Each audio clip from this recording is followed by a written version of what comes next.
classrooms to career, AI is reshaping every field.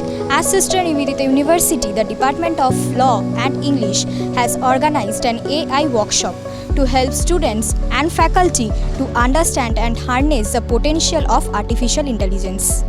Everybody, irrespective of their discipline, they must be users of AI. They will have to live with it, they will be embedded in AI. They have to use it, otherwise they will be falling back.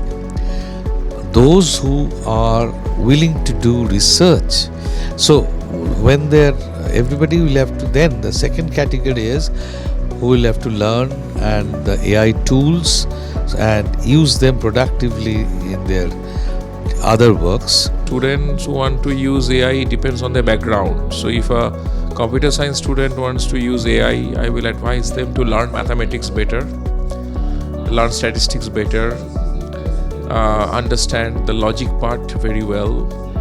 AI technologies are critically dependent on those things. If the student is from non-computer science or largely from non-STEM background, my advice would be use your scholarship to train AI properly, to use AI judiciously, as you understand the cost of AI is significant. By doing so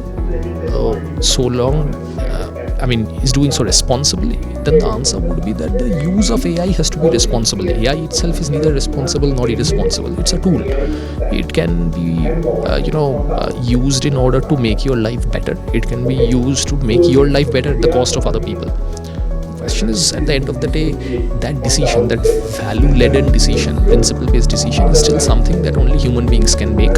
So artificial intelligence, no matter how intelligent, will never be able to beat natural stupidity. The session concludes with students and faculties with gaining a deeper understanding of AI, with camera person Simran and this Sritama reporting directly from Sister Nivedita University.